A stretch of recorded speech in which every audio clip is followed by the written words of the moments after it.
ఈ ఇయర్ సంక్రాంతి ఇలా జరుగుతుందని నేను అస్సలు ఎక్స్పెక్ట్ చేయలేదు. ఎందుకంటే నాకు ఈ ఇయర్ సంక్రాంతి అంత బాగా నచ్చింది. అక్కకి పెళ్ళయి ఫస్ట్ సంక్రాంతి ఇది. సో, అక్క, బావ రావడం, అలానే మా అత్త వాళ్ళ పిల్లలు కూడా రావడం, అలాగే మా పిన్ని వీళ్ళందరూ కూడా రావడం వల్ల ఇల్లంతా కూడా భలే సందడిగా ఉందనమాట. నేను అదంతా వీడియో తీయాలనుకున్నా, బట్ వాళ్ళందరికీ చాలా షై ఫీలింగ్ ఉండడం వల్ల నేను తీయలేకపోయాను. ఈ శారీ మీదకి ఏ జ్యువెలరీ సెట్ అవుతుందా అని చూస్తున్నాను. అలానే మా అక్క నల్లపూసల దండ ఉంటే అది కూడా పెడితే మా అమ్మ కోపంగా చూస్తుంది. ఫైనల్గా అయితే సెట్ అయిపోయింది. ఇది సూట్ అయింది కాబట్టి నేను ఇంకా ఇదే ఫిక్స్ చేసేసాను అనమాట. ఇప్పుడు నేను కట్టుకునే శారీ మీద బ్లౌజ్ అయితే ఇంకా స్టిచ్ చేయలేదు. అందుకే నేను వేరే బ్లౌజ్ వేసుకున్నాను అనమాట. యాక్చువల్లీ నేను ఎలా అయినా ఈ సంక్రాంతికి నేను ఇదే శారీ కట్టుకోవాలి అని చెప్పి గట్టిగా అనుకున్నాను. అందుకని చెప్పి నేను ఇదే శారీ కట్టేసుకున్నా, బ్లౌజ్ స్టిచ్ చేయకపోయినా సరే.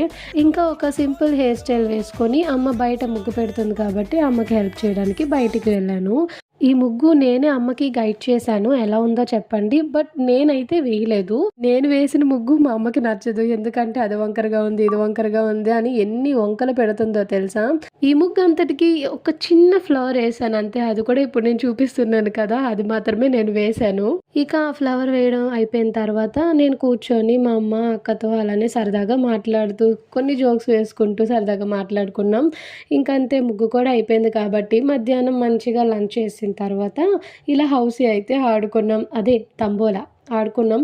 2-3 గేమ్స్లో కూడా ఒక్క గేమ్ కూడా నేను గెలవలేదు. ఒకసారి చూడండి మా అత్త వాళ్ళ పాప ఎన్ని డబ్బులు గెలుచుకుందో చూడండి. తన హ్యాపీనెస్ చూడాలి అప్పుడు. సో, గేమ్ అంతా అయిపోయిన తర్వాత నేను గెలుచుకునేమని ఇదనమాట. ఏంటది? వడ్డానం. సో, ఇది కూడా పెట్టిన తర్వాత ఈ లుక్కే మారిపోయింది.